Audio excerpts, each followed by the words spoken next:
Blog Talk Radio. Welcome, world. Welcome once again to Tuesday Talk with Key West Lou. I am your host, Louis Patrone. I have so much to talk about tonight. This has been a hell of a week. Trump contributes to it, but there are other things that have been going on in the world, and I want to get to them all, and I'm going to get to them right now. I'm going to start with the Women's March this past weekend. I got to tell you something. It was impressive. 1 million plus worldwide. Washington alone had 500,000 women came out. Chicago, 150,000. Boston, 125,000. And in Little Key West here, where we expected and hoped for 1,000, 3,500 women came out, and women, men, and children came out and participated. Terrific, absolutely terrific. Don't screw around with the women. That's my admonition, because we all know once a woman's dander is up, you cannot screw around with her. She will control. She will be adamant. She will persevere. We believe here in this country that the Women's March and the success of it in this country was a rebuke to Trump's election. I don't know why these women didn't rebuke him before the election. As it turned out, he got 10% more of the female vote, of the women's vote, than Hillary did, and Hillary's supposed to get the greater share of the women's vote. Something happened after the election. I think a lot of women in this country finally realized you've got issues coming up where the very conservative and far right of the Republican Party are going to take away from women all the privileged rights they have had over the years, abortion, things like that, birth control pills being paid for, etc. So that's the story there. As to the way the women talked, they were tough. These ladies were tough. They spoke tough, like Madonna. She was really tough. And a lot of them carried signs that expressed tough sentiments. One of the milder signs being carried said, and I quote, "This pussy bites back." Excuse the use of the language, but that's what the ladies had out there. In fact, they were wearing pussy hats, pink-pointed hats, and they called them pussy hats. A woman will bite back if she's defecated upon, she's stomped upon, or what have you. It's interesting to note how this whole thing started, this Women's March that all of a sudden had 1 million plus in the world, 500,000 in Washington, D.C.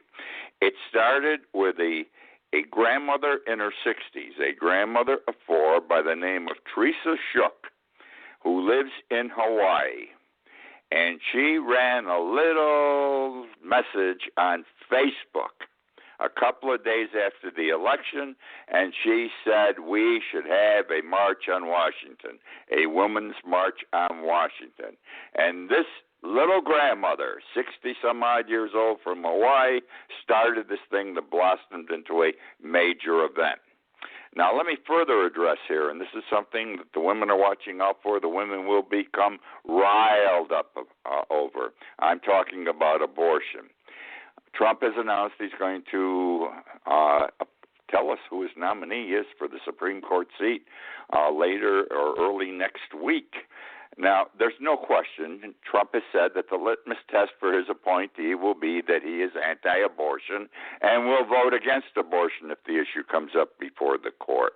The issue will come up before the court because there are enough cases in the lower courts that are going to eventually, in the next year, some of them reach the United States Supreme Court, a court that's presently split 4-4, with Trump appointing an anti-abortion judge, an ultra-conservative judge, a far-to-the-right judge, guaranteed abortion's going to be thrown out by a 5-4 decision.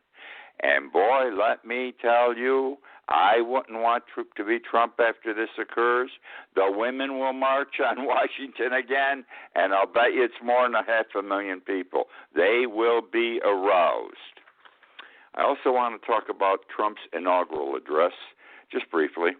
The second shortest inaugural address in modern history. The shortest was Carter. Trump's was 16 minutes, 12 seconds, 1,455 words. Nothing wrong with being short, long, in between. Actually, short is better, and I longed than I think for an event for this.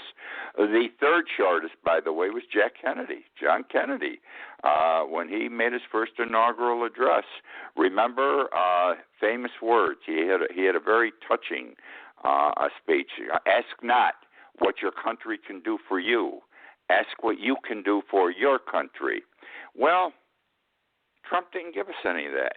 We have nothing we've taken away from the Trump speech. At least I took nothing away.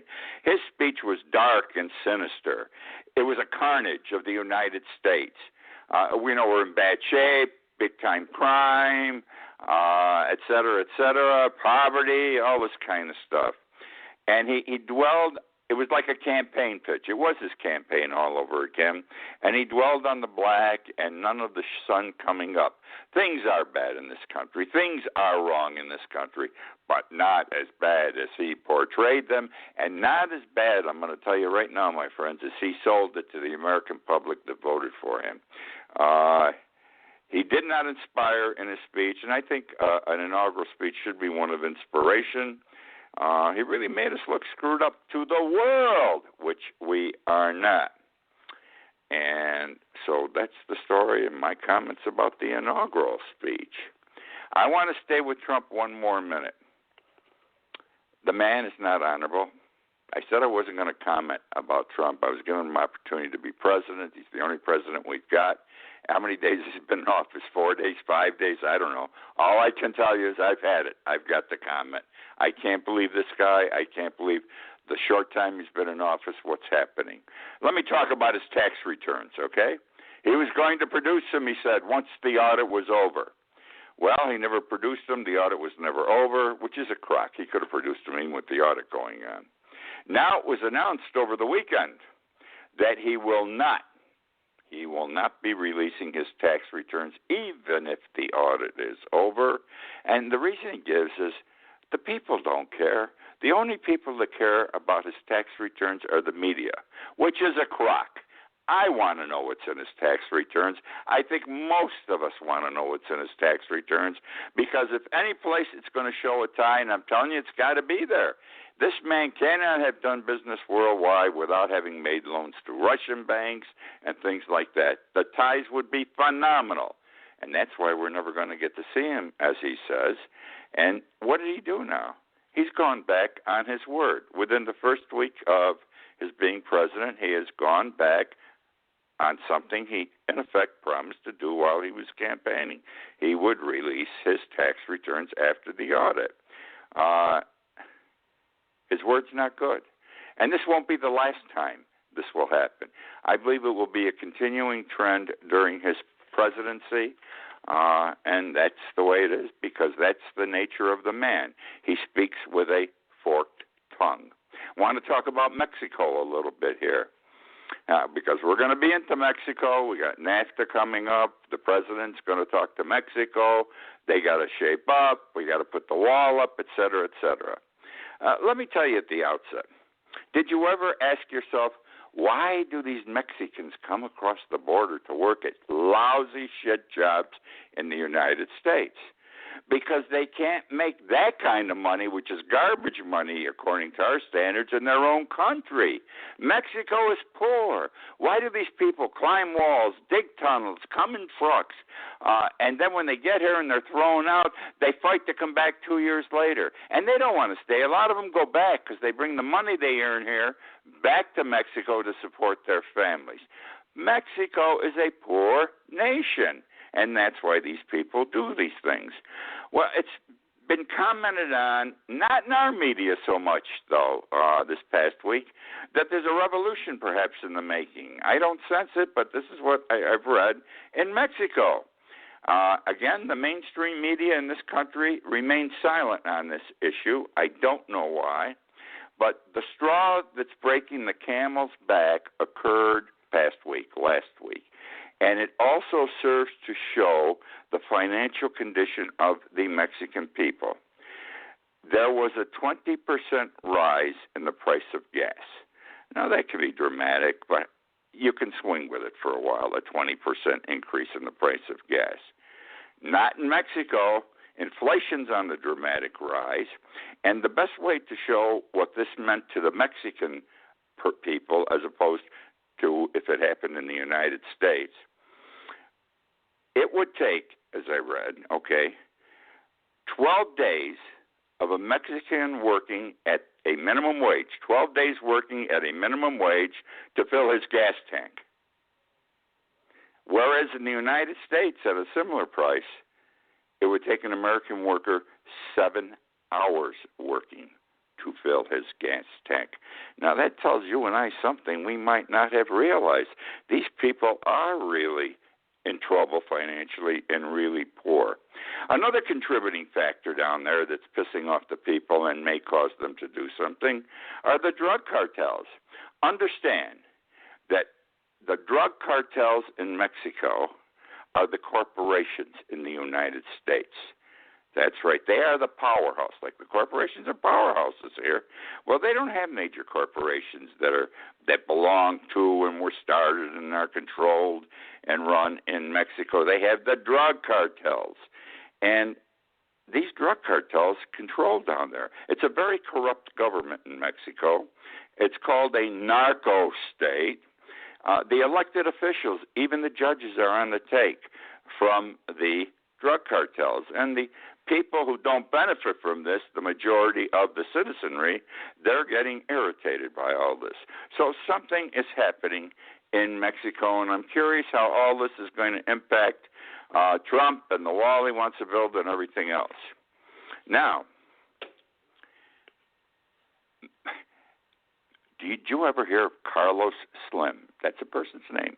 Carlos Slim, S-L-I-M. I had not until I came across this information. He is a Mexican millionaire, Carlos Slim. He is the richest man in Mexico. And how did he get rich? He started a cell phone company. It's called America something or other. I don't know the last part of the name. But it's from a cell phone company that he started. And what does he want to do? He wants to launch a TV channel in the United States, a Mexican TV channel operating in Mexico, being received in the United States. It will be a TV channel in the United States again for Mexicans, made by Mexicans, and transmitted from Mexico. Started off, and up until recently, Carlos Slim has been anti-Trump. Now, what he thinks, what Carlos Slim thinks, would affect NAFTA negotiations. Now, he has been anti-Trump. He's anti the way Trump thinks. He understands trade and immigration policies. He's opposed to Trump's ideas. This wall's a joke and all this sort of stuff because people are starving, even though he's filthy rich in Mexico. During the campaign, Slim said that Trump was out solely for United States businesses, nothing else. He was working for corporate America. After the election and before Christmas, I got to tell you, Donald Trump's good at this. After the election and before Christmas, Trump invited Slim to dinner at Mar-a-Lago. When Slim left, he told the reporters, and I quote, he had a very positive impression of Trump. Now, it seems to me like Trump and Slim are now going to try to mend fences between our countries. And you know what I mean. They're not the fence that somebody wants to build, but they want to work out the differences between our country. It would seem to me that Slim may have been won over. I can't believe it because he doesn't sound like a horse's ass if he's the richest man in Mexico. But be aware of what's going on. And the purpose of the Mexican TV channel is to have influence people of Mexican extraction living in this country. This can be an influence in subsequent years, a good one or a bad one for our country. Going to go to China for a while here. Lots going out in China. Now, you and I know, we see the pictures of people walking around in China where the smog is so heavy, the pollution in the air. They're wearing face masks. You see them. Well, China's come up with, it's maybe described as a lung cleansing escape. Lung cleansing escape. Another way of saying it's a smog escape. And what they do now, and the government encourages people to take vacations in places where there is clean air. And this will help, straighten out their lungs, hopefully. And the best place and the most popular places, two places to go to clean up your lungs, Iceland and the Antarctica. Antarctica and Iceland, cold places. And travel agents, just like they plan trips for us here in the United States, they plan smog escapes for Chinese citizens. Now, there are two other places that they recommend also, and these are warm places, but they're islands where the cool breezes come in off the ocean, which helps keep the atmosphere clear, clean, etc. One's the Seychelles, the African islands, and the other's the Maldives, South Asian islands in the Indian Ocean. Again, Iceland and the Antarctic are considered the best places and are the most popular. They also have, and this is relatively new in China, a Ministry of Environmental Protection. A Ministry of Environmental Protection. China does things right in a sense. Just stay with me for a minute. They do. They're concerned about this pollution. They created it. Now they're concerned about it. They want to clean it up. And they're pushing the vacations. They also have come up with stringent rules and laws regarding coal-burning factories and vehicles that are not sufficiently equipped to keep the emission levels down. Recently, they created an environmental police force. Yes, an environmental police force to chase the coal-burning factories and the bad vehicles. In the last several years, as part of China's operation process to get the air cleaned up the best they can, because they spent a lot of years making it lousy and polluting it, they closed 500 factories that were polluting. Can you see us in the United States closing one factory that's polluting? And they are also in the process of forcing 2,560 other companies, other plants, to clean up operations. They're trying to do something. Which now brings me to the South China Sea, the islands that China is building out there. The land is contested between Japan and China. China moved in, asserted themselves, and actually has built islands where no land existed at all, has built airfields, planes able to fly, they have ports for their new vessels, because in the last 5 years they have built something like 350 new naval vessels. They got it all, the carriers, the subs, everything else, and they got more than we have, and their stuff is new where ours is becoming antiquated. Having said that, Trump, because, he's a big shot. He's got brass testicles. So what did he do? He complained this week. He said to China, you shouldn't do what you're doing. You know, with these islands and everything you're doing, you don't belong there. And Trump said the United States would prevent a, quote, takeover, unquote, of China in the region. Well, what does that mean? Trump's telling them, stay out, get out of there. You guys are screwing up. They came back right away, the Chinese government, and said, don't screw with us, okay? We recommend that you act cautiously, unquote, in dealing with us.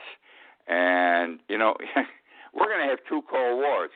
His friendship with Putin won't last, because Putin's smarter than him, and at some point, Trump can't be as dumb as I think, and he'll realize that, just as Bush, too, did. And we're going to have a Cold War with Russia. We still have a Cold War with Russia now. And we're going to have a Cold War with China. Cold Wars are bad things. I lived through the first Cold War. I had a family. I was a young businessman, a practicing lawyer. Every day there was a fear, okay, that something might happen between us and Russia. I remember my kids used to come home and tell me how they had drill exercises where they had to get down on their hands and knees and put their heads and bodies under their desks and things like that. Terrible situation. He can't go around pissing on other countries, especially if they may be as strong as us, if not stronger. Jack Ma. I never heard of Jack Ma till recently. Perhaps you have. Maybe you haven't. Jack Ma is a Chinese billionaire. He is the founder of the world's largest retail operation, which interestingly is called Alibaba. Now, he says the United States should stop blaming the world for its own spending problems. The United States should not look to other countries and say they stole our jobs, okay? His position basically is this, that the United States has wasted trillions of dollars on wars and Wall Streets in past 25, 30 years, and not on its people. Hear what I'm saying? And not on its people. He says that the United States strategy with regard to the world and money and things were not directed or distributed in a proper way. Number one, he says the United States wasted over $14 trillion fighting wars over the last 30 years. That's very true. We didn't belong in any of these goddamn wars, Iraq, Afghanistan, everything else. You get into wars in these places, you never get out of them. And why did we go in the first place? None of us really know, and we can never figure out how to get out. And it costs money and lives. Money and lives. And we're just talking about money now. All right? He says instead of spending the money, the $14 trillion on wars we didn't belong in, that were none of our business, didn't affect us, we won or lost them, that we should have put the money into infrastructure in this country. Then our water, our roads, our schools, etc., would be in good shape, and people would have been earning good incomes during that time working on infrastructure items. He also says, Jack Ma says, that Wall Street benefits in this country. And he says it's strange. What we want here are the companies here, the big companies, the IBMs, the Cisco, the Microsoft, okay? But we don't keep them here making their product. Most of their product gets made in foreign countries like China. And then we also, this is done because our law permits it. And then we have these tax havens that our law permits our people to keep their money in foreign ports like this and not pay taxes on it. And he says that isn't right. We should have these companies here, our big countries, but we should compel them to make their products in the United States, okay? Because he says a lot of money, and he's right, is being, in effect, Lewis's words, pissed away because the product's being made in another country. Our people could be making it. Trump understands that, I think. He says if you take the profits in any of recent years of IBM, Cisco, and Microsoft and combine them, the profits of those three companies combined are bigger than the profits of the four largest Chinese banks. Again, so you understand the money ends up on Wall Street. It's the 99.1% thing. He says that in 2008, Wall Street wiped out the United States, cleaned us out with the recession that came of $19.2 trillion. $19.2 trillion in U.S. income. Again, he says the money, he understands our country, should have been spent in the Midwest, in infrastructure, helping blue-collar workers, okay? He says again, in effect, the money should not go to the wealthy. Basically, we gave our jobs to other countries. We kept the technology and the brand, but we sent the working jobs to the other countries. Trade wars. Trump is saying we're going to get into these trade wars, in effect. Here's what Jack Ma said about trade wars. He says it's like a gun war. It's easy to get into, easy to launch, difficult to end. And he uses as an example, look at Iraq and Afghanistan. And the same thing will happen if there's a trade war, and it works and inures to the benefit of neither country. Affordable water. is becoming a looming crisis. 2 years ago, I wrote a column in Conclave, very lengthy, about the water crisis in the United States, especially in California. Now the issue is becoming the water is scarce and it's becoming expensive. It's the marketplace again, the law of the marketplace. Big demand, small amount, and there's a scarcity, and the price goes up. And so the cost of water is becoming affordable. We're talking not just about drinking water, we're talking about wastewater services. It used to be at one time that the rain and a hurricane or two or a tornado, our sewer systems could handle it. But now scientists feel, and economists too, not all of them, those that are honest though, that global warming over the last 30, 40 years has created a situation where we have more hurricanes, more storms, more snowstorms, more tornadoes. Look what happened this weekend in Georgia. It came over us here in Key West. We had the winds and the rain, but we didn't have the tornado that came with it that hit in Georgia in several places.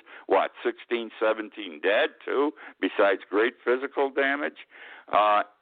And so we need new wastewater systems. The ones we built 30, 40, 50 years ago are not sufficient to handle the rainwater.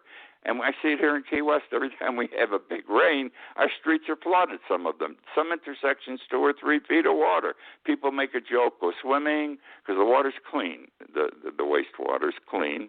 Or they ride their kayaks down the street. Anyhow, where are we here? The price of water is going up. It should only cost 4.5% of a family's income for water. It's costing a hell of a lot more now. And water, the cost of water has risen 41% since 2010. And if the increases continue, water services are going to soar dramatically. Again, infrastructure, climate change, and all the other things I mentioned to you. Right now, today, households in Atlanta and Seattle pay more than $300 a month for water. Would you believe it? I remember when my water bill was $5. This goes back to the 50s. I go crazy. I want to bring China into this again. They're smart in China. They screw up, but when they see their problem, they deal with it. China has golf courses. Chinese love golf. Asians love golf. But golf courses use a lot of water, okay? In the last 2 years, China, lover of golf big time, has closed 111 golf courses. Did you hear me? Strictly to conserve water. Closed 111 golf courses. That's amazing. And since 2004, they have banned the construction of any new golf courses in China. Obama did something in the last couple of weeks before he went out of office. I don't know if he was setting Trump up or what, but here's the story. We have troops right now, United States troops in Poland and Norway, pissing off, the only way I can put it, pissing off Putin big time. He says, these are acts of war. We are readying ourselves for war. Anyhow, we've got NATO troops in Poland. First time since World War II we've had any troops in Poland, and we're saying that they're there to train with the Polish people. Last week, we sent 300 United States Marines to Norway. They're going to be there for a whole year. What are Marines doing in Norway? They're training for Arctic warfare. And when that happened again, he says, this is another act of war. We are preparing for war. I don't know what's going to happen, but it's crazy. And I'm interested to see how Trump handles this. Anyhow, that's the show for this week. Hope you enjoyed it. I think these were interesting topics to discuss. I'm glad you're with me. Again, I got to tell you, my numbers keep going up every week. I sound like Donald Trump now. I apologize. But they are. I got advertisers. I love it. Anyhow, please join me again next week. I'll try to come back with some more interesting things for you. You know the show's archived on Blog Talk Radio, YouTube, and it's linked into my Key West Lou website. You can read it, listen to it any time during the week when you like. I do a blog every morning, take a shot listening to reading my blog on the internet, KeyWestLou.com, KeyWestLou.com. Very short, take you 30 seconds. I tell you what I did the day before in Key West. You might enjoy learning about all the little things that make people happy here, etc. Again, thank you. I look forward to being with you next week.